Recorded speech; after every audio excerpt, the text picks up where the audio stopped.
Welcome to the Public Voice Salon. We're an open dialogue on education, the arts, and social change. And we have such a pleasure and delight to be in the home of Harold Bloom, one of the leading humanistic intellectuals in the world, a sterling professor of humanities at Yale, and just a treasure in our country. And we're going to spend some time with Harold and check in with him and see what he's been reading lately, and also ask a question about what's happening to the humanities in our country and the importance of literature and why, as in the title of his book is How to Read and Why. I've been reading this book. So tell the world now, Harold, the importance of literature at a time when we seem to be moving away from literature and stressing technology and STEM. Why do the humanities, in particular, why does literature matter? If you don't read deeply, and you don't read, in fact, the best that has been written, then you never learn how to think. And if you don't learn how to think, you get Donald Trump. That's not a joke. Right. Nothing about him is funny. Fascism comes from ignorance and stupidity. So what do you think is going on? Do you think there's a dumbing down in our country that may have led to Trump? Yeah. What gives me hope are my own students. I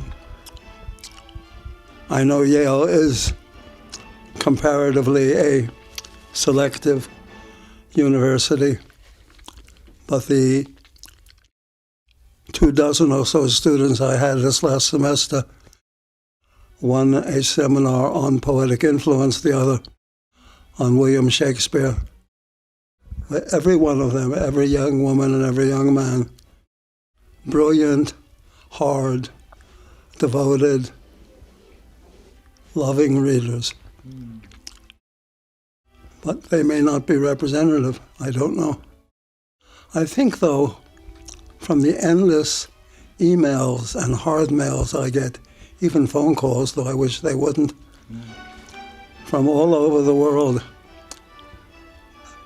there are thousands of young people in all countries who are weary of being fed garbage for reading matter. But what can be done about it, I no longer know. I will soon be 88. I have wasted a good part of the last 50 years in ranting against Kant, in polemicizing. I wish now I hadn't. It was for no purpose. It just used up energy. It made enemies. I don't care about that. That's a good thing, if you get the right enemies. But we lost the war. And it's time to stop fighting a lost war and just gather a saving remnant and teach them properly how to read deeply and well.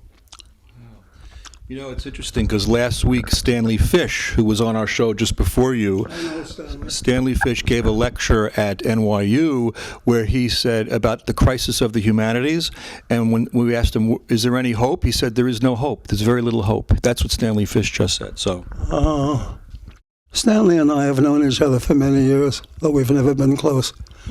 I disagree with him. There is hope, but the hope is an individual matter, not a group matter.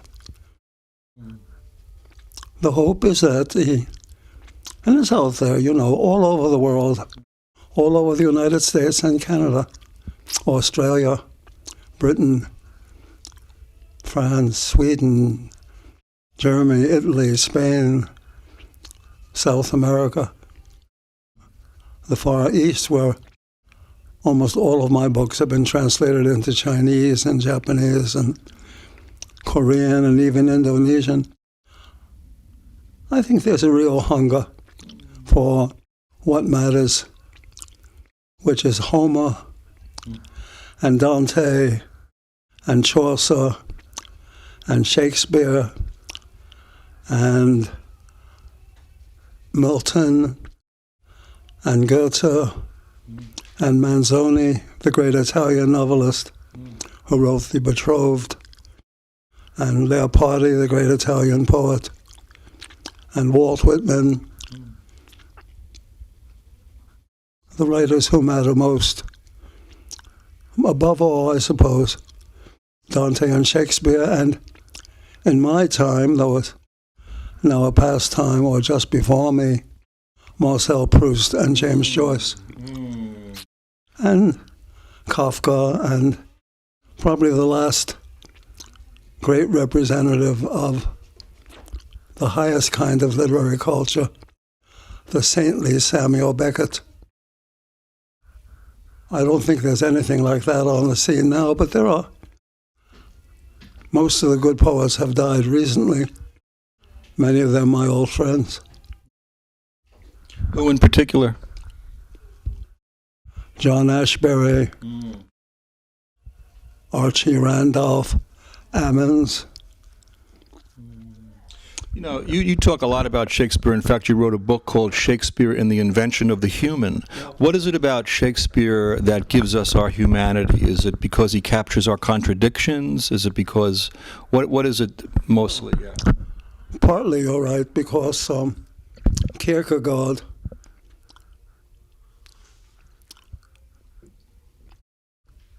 the greatest melancholy Dane, except for Hamlet, said of Hamlet that in everything you listen to in Hamlet, you always hear the resonance, resonance, of the opposite. Hamlet is the greatest instance of that in Shakespeare, but I think always in Shakespeare you hear the resonance of the opposite. Everything that's said is in a dark way equally true if you unsay it. It goes deeper than that. I think many years ago I knew a wonderful man in London, a solicitor by profession, but a great humanist and man of letters, Owen Barfield. We were at lunch one day, and he startled me by saying, "You know, Harold, sometimes when I read Shakespeare, I can be embarrassed because I have the sense that what I like to think are my own emotions were originally his thoughts. It could not be said better than that. I envy the late Barfield for saying that.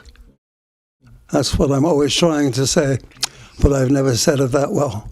So, in other words, Shakespeare, and I've also taught English. I've been an English professor for about 20 years, and this show is transitioning from making a classroom out of the media to bring this kind of humanistic ideas to television, and that good literature can be therapeutic. It can make you feel better about yourself and who you are. It can validate yourself.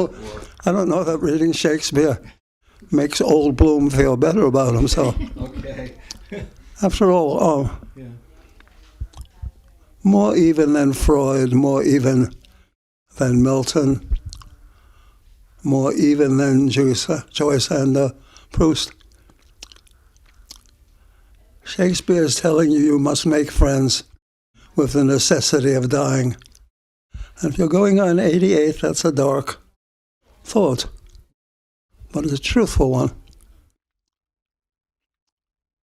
You say that He incarnates what Dr. Freud likes to call the reality principle. There were no illusions finally in Shakespeare. Yeah. At the end of King Lear, you're left with nothing. But on the way to that end, you've had absolute abundance of thought, feeling, language, enormous insight into the predicament of being human. Nothing else matches that. Perhaps Dante does, but perhaps in a more restricted way. You think life without literature can be more boring? You think it has a kind of zest and a kind of excitement, or? From the time I was a very tiny child until now, approaching the end, I cannot conceive of life without the highest literature. How could one think? How could one feel? What about your conversations about literature? How do they go? And how does one talk about literature, either in classroom or outside? What's the best way to have a... That's what my classes are. Okay. I get my wonderful students started, but then I shut up and I listen very, very carefully to what they're saying. And it's best when after a while they forget that I'm there and they're talking to one another. And that's how I learn. And the more silent I can be, the better.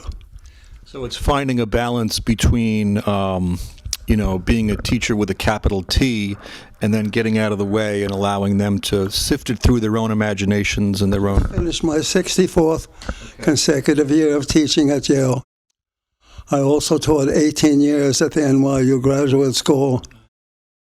I've taught at the New School in New York. I've put in a lot of time teaching at the universities of Bologna and Rome and the Hebrew University and elsewhere in the world. I once tried to figure out how many students I've had, and I gave up. Somewhere like 40,000 or 45,000. You can't remember all of those people. But teaching is something you learn to do very, very slowly. I think I was fiercely energetic, but not a good teacher when I started. Now I don't have the energy I once had. The firepower is gone. But I'm almost a good teacher. Could I ask you about the Bronx? Any memories of growing up in the Bronx? Because my grandmother, who's going to be 98, also grew up in the Bronx. Well, I hope I can emulate your grandmother, provided my wife does also.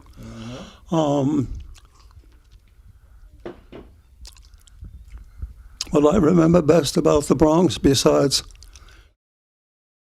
the schools I studied in, the Shalom Aleichem schools for Yiddish, the Talmud Torahs for Hebrew, the public schools, the high school. What I remember best are the libraries. My great debt is to the New York Public Library. I started with the Melrose branch, not far from where I lived, with my sisters taking out books for me because I was too young to check them out. I literally read my way through the Melrose Library. Really, just about reading every book in it. Then I got to be old enough so I could take the subway up to Fordham Road, where in those days at least, there was a big, almost a research library on Fordham Road. And then finally, I read my way through that pretty much, and I started to go down to the 42nd Street Library and sat there in the main reading room. And that, of course, would have been impossible. You cannot read your way through the photo. But I tried, and then I went up to Cornell as an undergraduate and read my way through the Cornell Library, and then came here as a graduate student and been here ever since. You cannot read your way through the Sterling Memorial Library. No. I did my best, but I've been defeated. Well. You cannot even read your way through the Beinecke Real Book Library. But what was the first book? Now, you're back at, in the Bronx, and you're in that library. Can you remember? Easy for me to remember. Yeah. One day in the Melrose Library, Okay. I picked up a book of a poet I'd never heard of, The Collected Poems of Hart Crane, 1932, which turned out to be the year of his suicide, though I didn't know that. I started reading it. I did not understand it, but I was carried away. 2 weeks ago, in the last class of the semester, I taught Hart Crane, and I've been teaching him now for more than 60 years. How about contemporary writers? Do you, Philip Roth and Saul Bellow, those writers? Like Saul as a person, and his books are fading away from me. I once spent a great deal of time with Philip Roth. I liked him. I still like him. 2 of his books were lost because they're great books, Sabbath Theater and American Pastoral, both very savage and powerful works. I haven't seen Don DeLillo for years, but he's a lovely man. One of his books, Underworld, were lost. I'm in touch with Cormac McCarthy all the time. We send each other letters. We talk on the phone. One book of his, Blood Meridian, cannot die. And finally, though I've never met him, and what he writes now does not interest me, but when I was younger and he was younger, Thomas Pynchon was an extraordinary writer. The Crying of Lot 49 is a little masterpiece. Gravity's Rainbow is tremendous. But best of all is Mason and Dixon. But after Mason and Dixon, somehow it left Pynchon. But still, he had done enough. The poets, as I say, are mostly dead. Elizabeth Bishop is gone. Mae Swenson is gone. Archie Ammons, Jimmy Merrill, John Ashbery. Wallace Stevens had a poem. Wallace Stevens had a poem about the man. I wrote a very large book about Wallace Stevens back in 1977. But what about Wallace? Oh, he wrote a poem. Once, but only once. The poem that I love is about the man with the blue guitar who does not play things as they are, but as they might be. So it's a great metaphor for imagination and literature. That's a good poem, but Stevens has greater poems than that. Okay. I think the one I love best is the one called Tea at the Palazzo of Hoon, to which I always add when I recite it in class, or get the children to read it to me. His lines about Walt Whitman in another poem, Like Decorations. Not less because in purple I descended the western day through what you called the loneliest there. Not less was I myself. What was the ointment sprinkled on my beard? What were the winds that buzzed beside my ears? What was the sea whose tide swept through me there? Out of my mind the golden ointment rained, and my ears made the blowing hymns they heard. I was myself the compass of that sea. I was the world in which I walked, and what I saw or heard or felt came not but from myself. And there I found myself more truly and more strange. And then, because I think he is thinking of Walt, the great passage about Whitman. In the far south, the sun of autumn is passing, like Walt Whitman walking upon a ruddy shore. He is singing and chanting the things that are part of him, the worlds that were and will be, death and day. Nothing is final, he chants. No man shall see the end. His beard is of fire, and his staff is a leaping flame. That is to say, he is both Moses and Aaron. But I'm burned out now. Yes, yes. So I wanted to say that... One more question only, please. Okay, yes. All right, so this has been just a lovely experience for Claudia and I to visit with you here in New Haven. You do give us hope in the power of literature. Just some final closing words for this segment about why literature matters to the world. Well, it doesn't matter as much as a little elementary justice. It doesn't matter as much as But is there a connection, Harold? Do people who read literature have more empathy, let's say? Or? If you read deeply enough, I don't think you become a monster of iniquity. It doesn't necessarily make you better, but it cannot make you worse. And surely it awakens you to the sufferings of the poor, the unprivileged. The United States is a blasphemy. We have millions of children, black and white and Hispanic, who go to bed every day without having had enough to eat. They're not properly schooled. It's a horror.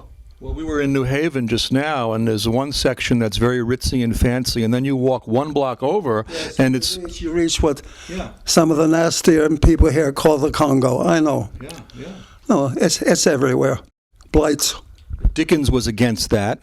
Oh yes, I just wrote about his great novel, Our Mutual Friend, which is a kind of apocalyptic vision of London and the Thames, almost worthy of William Blake.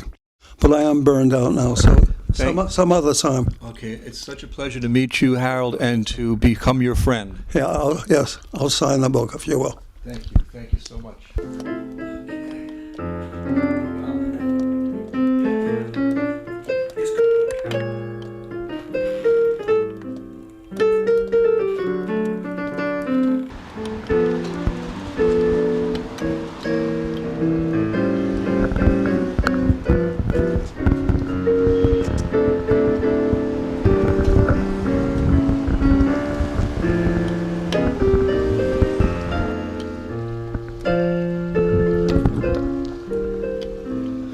Wow, that was amazing. We just got the great Harold Bloom in an interview here up in New Haven.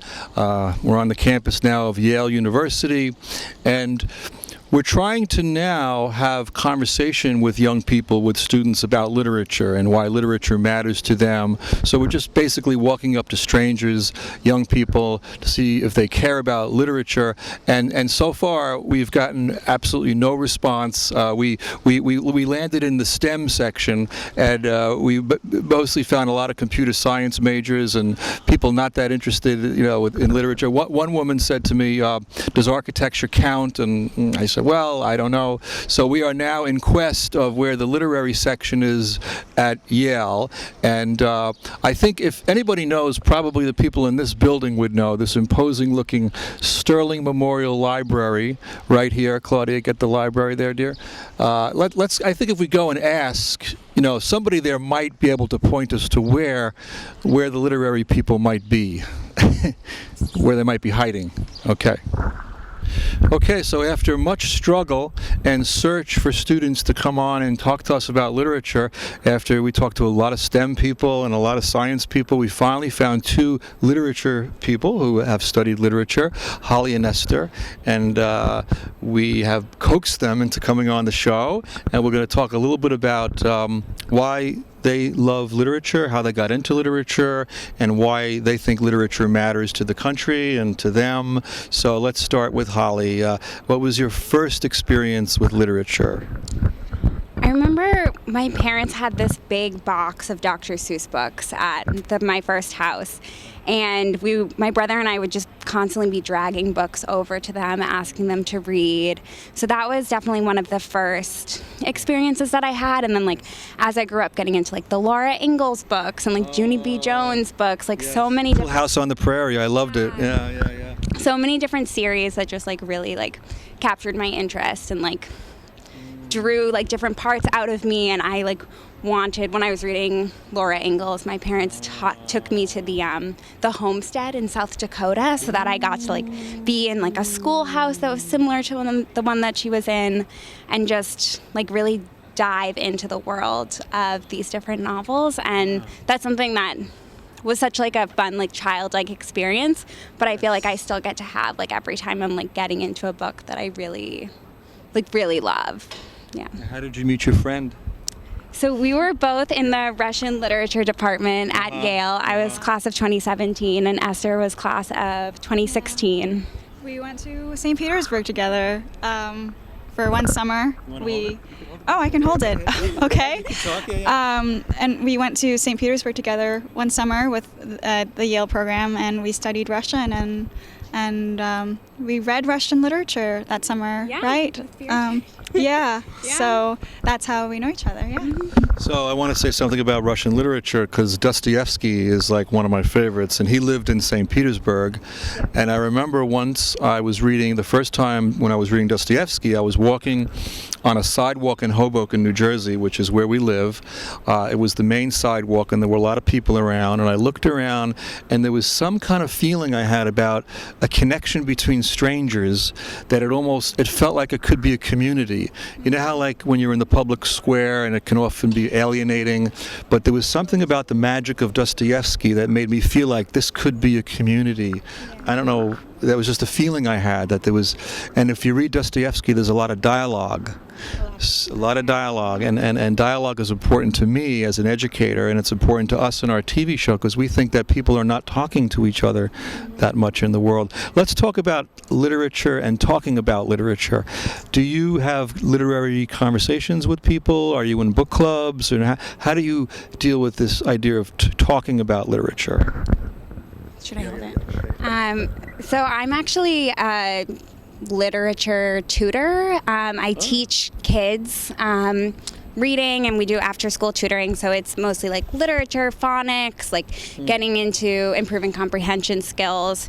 So that's something that I've gotten involved in here in New Haven over the past 5 years that I've been here, and just like being able to share that like joy and like the power of reading. And a lot of times it's like children's books, so it's not getting into like really like complex ideas, but just like showing that we're conveying emotions and conveying stories and narratives through these books has been a really like rewarding and like just fun way for me to like keep in touch with that. So Esther, you like Russian literature. Talk about who's some of your favorite Russian authors. Well, I guess this is kind of the obvious answer, but my favorite Russian author is Tolstoy. And well, mostly because he was my first real exposure to Russian literature, and my first year at Yale as a freshman, I was taking this course on like a very broad survey course on world literature, and my second semester we had to read War and Peace. Oh boy. And at first I was not pleased because it was quite a thick volume, but I just started to read it, and of course we were reading it in translation, but even in that, like, Tolstoy just has a way of getting at you, just the way that he can just really portray, I don't know, just the various pictures of what people are going through. And the first lecture I heard on Tolstoy, Professor Vladimir Alexandrov, who teaches here at Yale, after hearing his lecture on War and Peace, that was when I realized that I wanted to start learning Russian and read more Tolstoy and study Russian literature. So Tolstoy is one of my favorite authors of all time. Yeah. Well, me too. And I'm actually on a breaking news lecture tour called Imagine a Hollywood for the Greater Good, where I talk about a revelation that most people have no idea about. Do you know what the first Hollywood movie was, the first feature film? I don't. It was called Resurrection. It was based on Tolstoy's third novel, the one everybody forgot about. We all know War and Peace and Anna Karenina, but the third novel was his most provocative, his most political, and his best-selling book.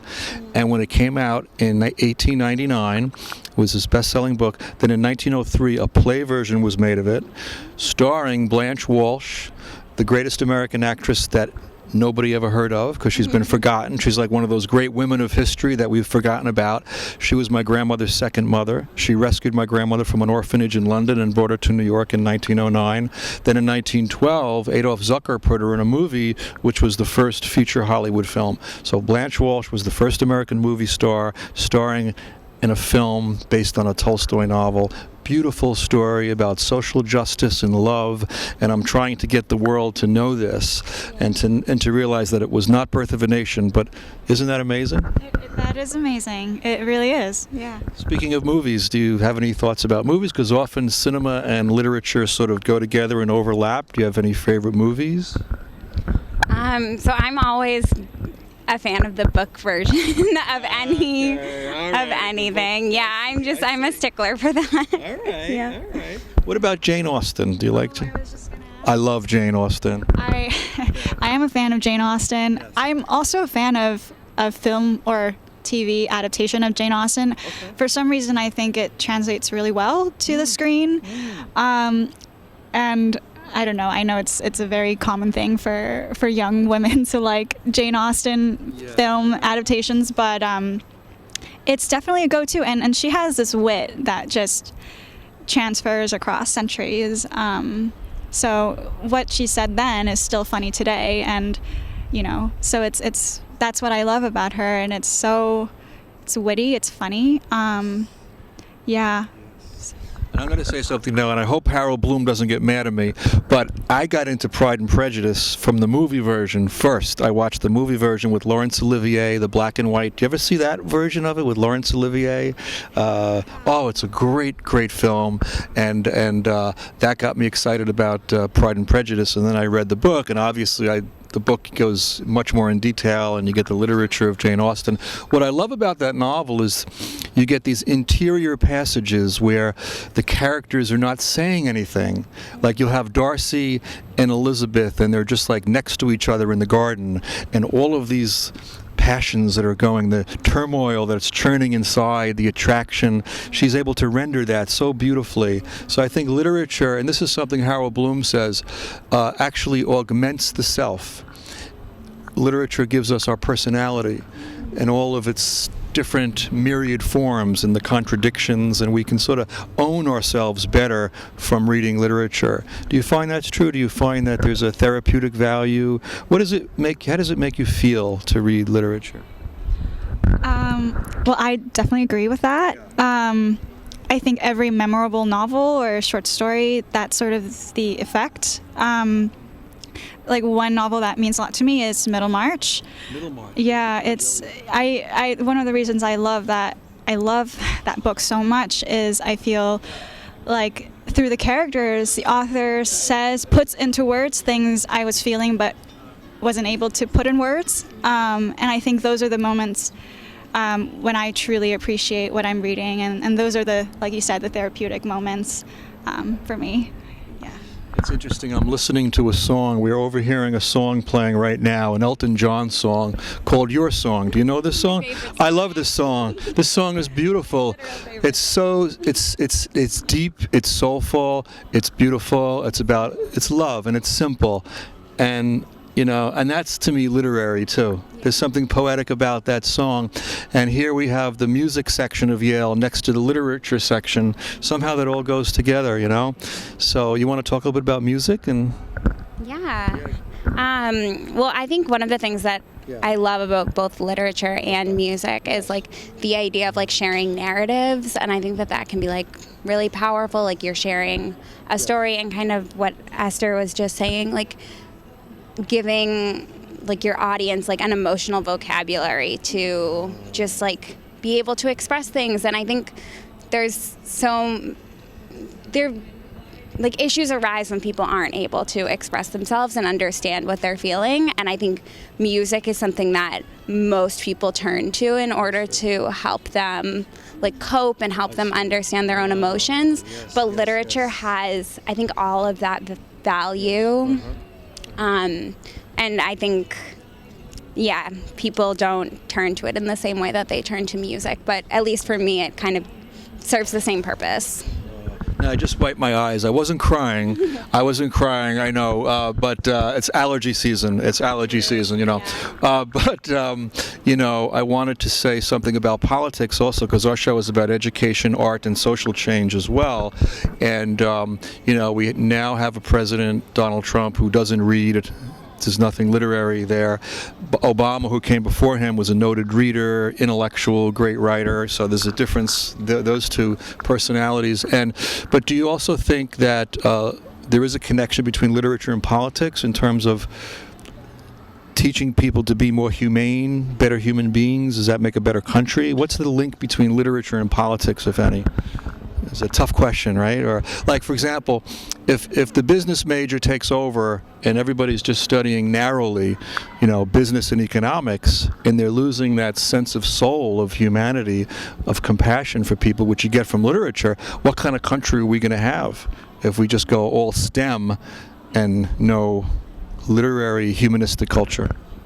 Yeah, I mean, I think literature and like reading novels and putting yourself in different worlds and in different characters' shoes like helps you to develop a sense of empathy and to understand each other, which I think is often lacking in a lot of sectors, like not just in thinking like through a political lens, but thinking through like any number of lenses. I think just developing that sense of empathy and like getting inside other people's heads is really valuable, and especially for young people on one hand who are like developing and like figuring themselves out, and then also for like older people who are maybe like more set in their ways and more set in their ways.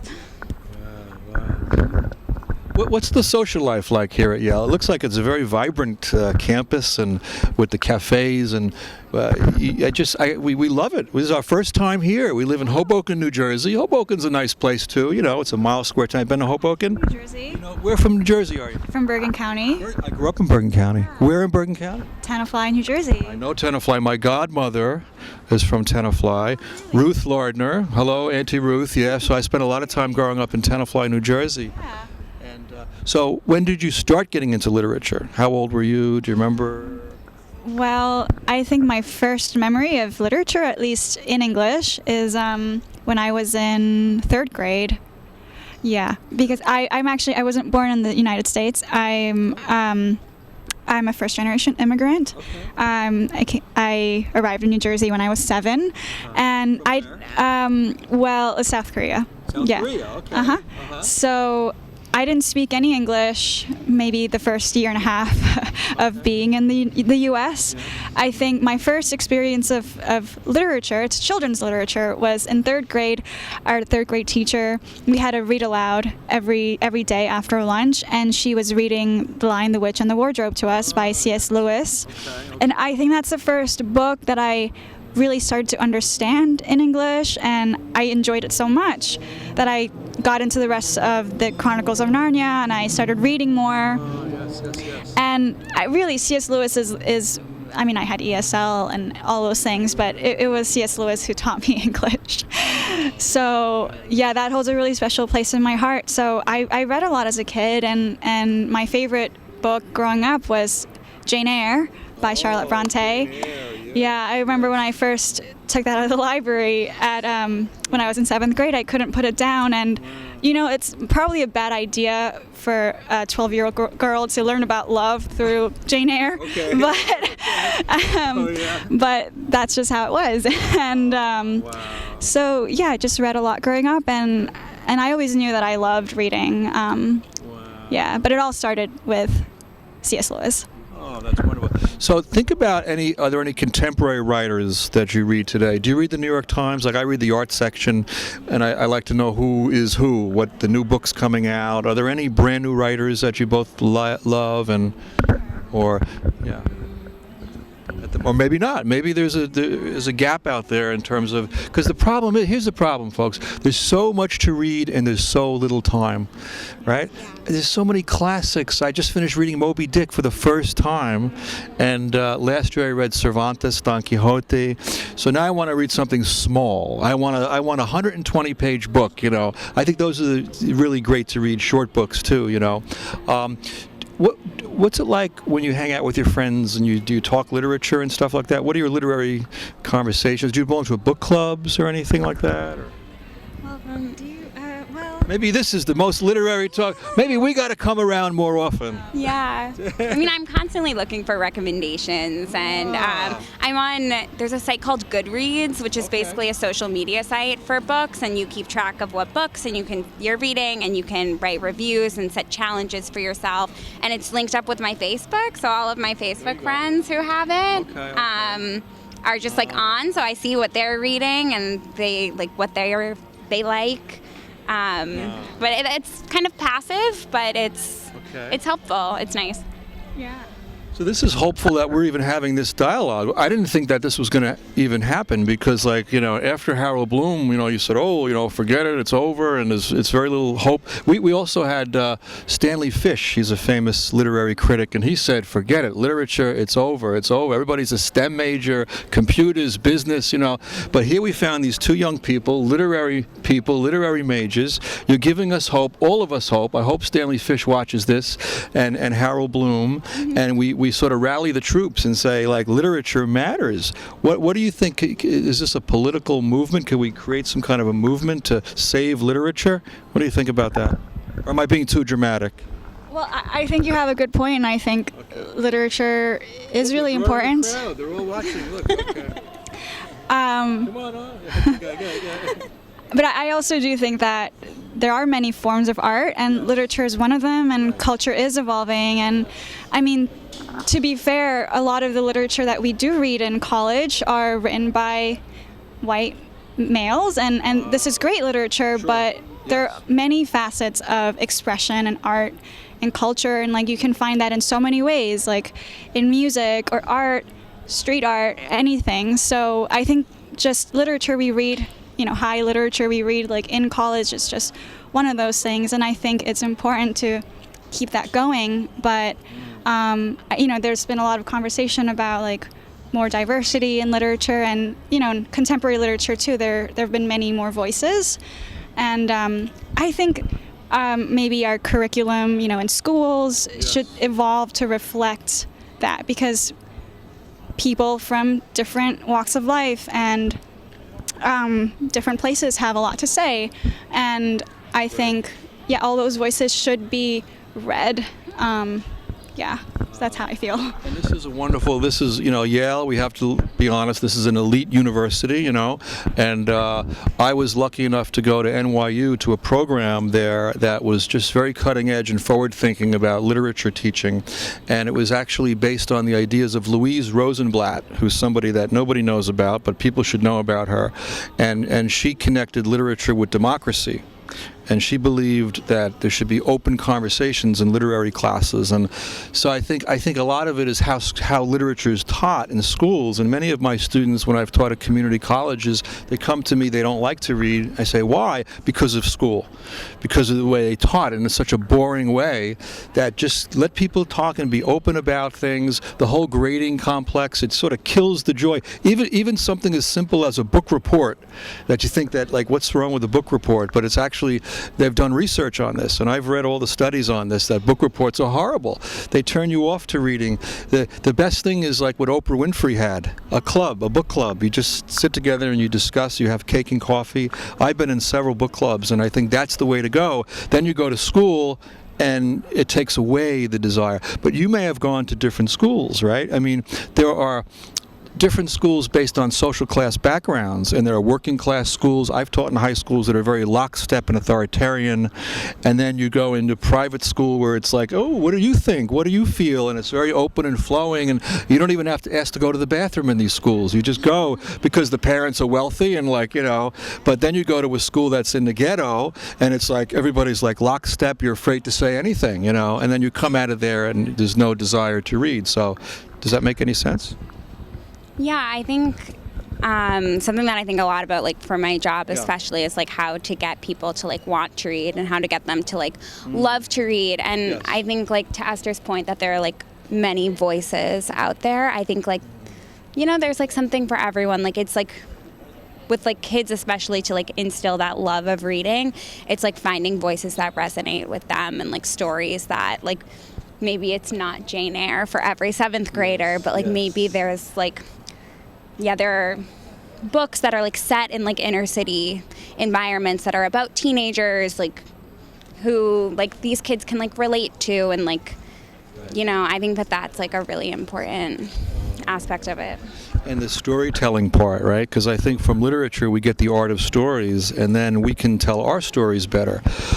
Jerome Bruner was a very important psychologist at NYU, and he did a lot of research into how people think in terms of stories, Jerome Bruner.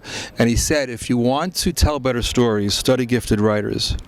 So do you find there's a connection? Like, what is your storytelling life like in terms of telling stories, which also could have to do with writing? Have you ever thought of doing any writing? Have you done any writing on your own, even journal writing? It's a way to shatter the silences of your life and to say, this is who I am, this is what I think, this is what I feel. Putting your life on paper, taking it out of, as Shakespeare said, airy nothingness, and giving it a name and a location. So it's the power of language. Do you ever fool around with writing? Or?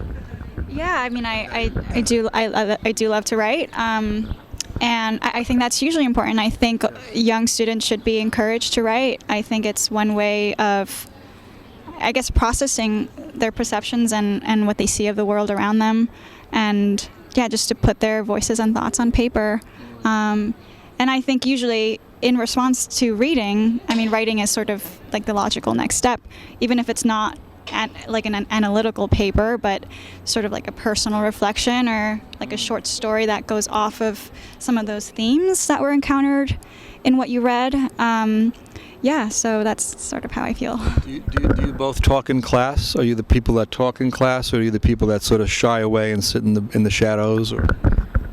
I like to listen. Okay. I like to listen in class.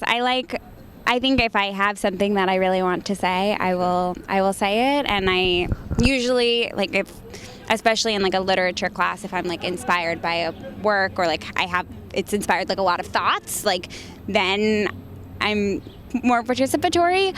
But I'm, especially like at a place like Yale, I'm so happy to listen to my classmates, and especially if it's like things that they've given more thought to, or like in our Russian major, we had a lot of classes that were combined undergrad and grad, so they were PhD students who had more experience, and I loved listening to them talk, and that was like really special.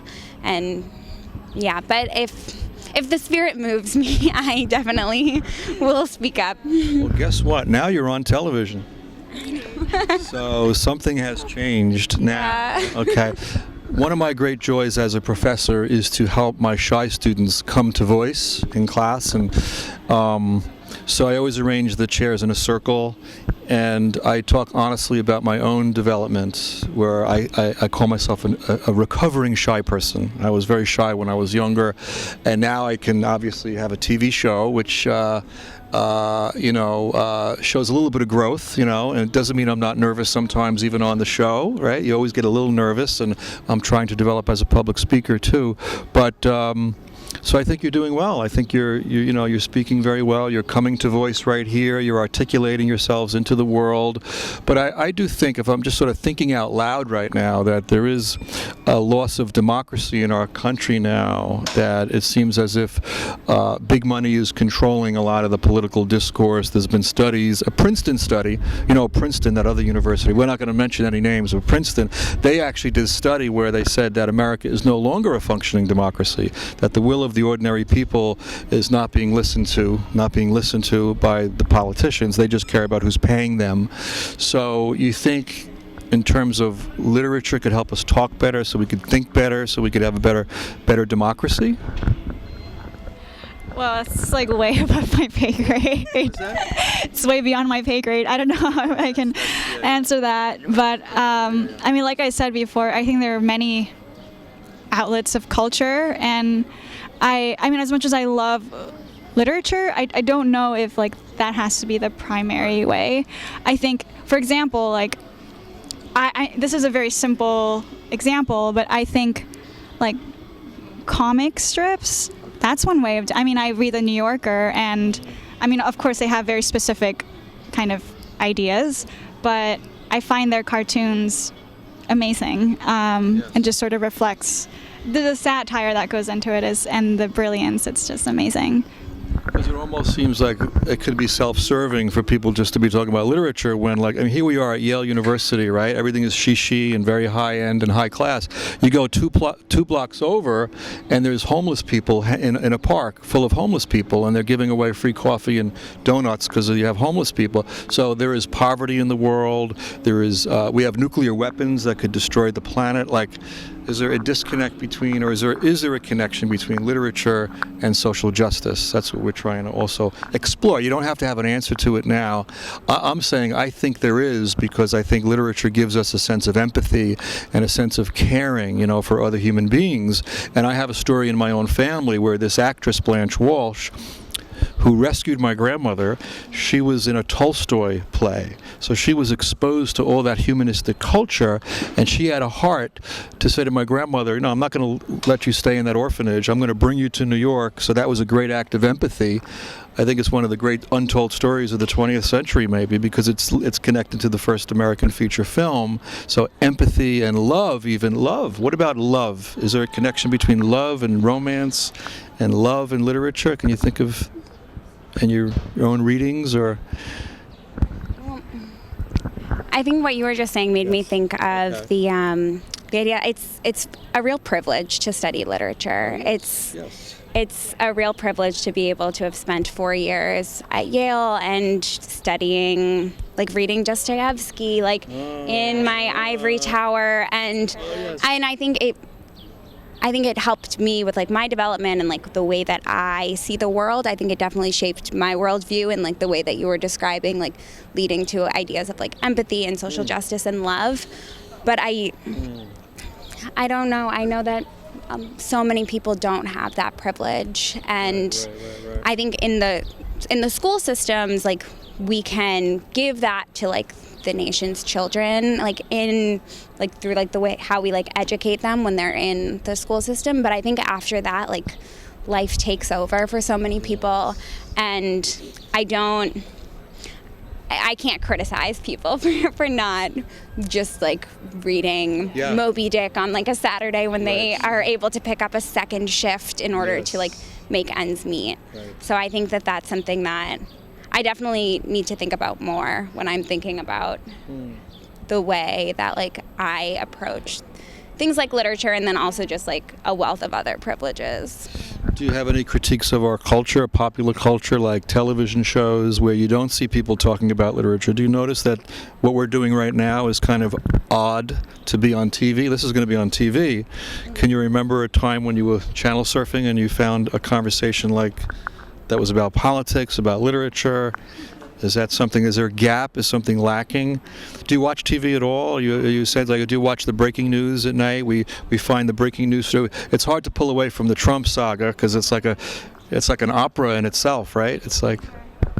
I mean, well, I do listen to podcasts a lot. Like, I don't know, Today Explained through Vox is really good. I mean, they talk about politics and current events. Vox, not Fox. Not Fox, please. Whoa, edit. All right, okay, good. We all got scared. Yes, we got oh my goodness. Please cut me out of this whole interview. Will not be quoted saying don't go watching. The word Fox. Okay. Vox. Yeah. All right, I'm going to stop talking and just let you take over. It's overwhelming. How has this experience been for you? Let's be reflective. I'm going to put on my reflective teacher cap here. Professor John, Claudia, my darling wife, who I love and adore, and without her love and support, the show wouldn't exist. I came to her in 2010 with a dream of having a TV show, and she said yes. So yes is still the answer. It's important to have partners and people in our lives who believe in our dreams, okay? So we have a show. Love is important. So what's your reflection on this last 20 minutes of your life and what we talked about here? What did you learn from this? What's the takeaway?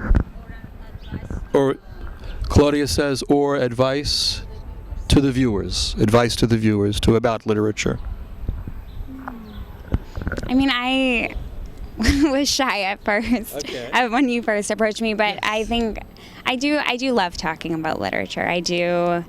I really value the people in my life who I do talk about books with and do talk about like just maybe not even books, but just like the things that I'm learning. I think like lifelong learning is something that I really value. And yeah, I think just talking to people about anything that you're like excited about and passionate about, which like for me is literature, for some people might be music or art, and I think just like creating dialogues around things that are positive and things that are meaningful to us is a really valuable thing. Wonderful. You want a closing thoughts or? Sure. Yeah, it was just so nice to be able to talk like this about literature. I mean, I don't do that every day, just walking around the street, talking about Tolstoy. But yeah, it's just one of the great joys of my life, reading literature, talking about literature. And yeah, I hope that it's something that a lot of young people continue to do, and they're reading the great works, because there's progress and culture evolves, but there is a lot to be learned from what's already been written. I think Harold Bloom would agree with you, and I think if you're watching, here is some hope right here. And we're at Yale University. I'm John Braden. I'm a professor and a writer and the co-producer with my wife Claudia of Public Voice Salon, an open dialogue on education, the arts, and social change. And thank you both for joining us today. Thank you. Thanks. Thank you.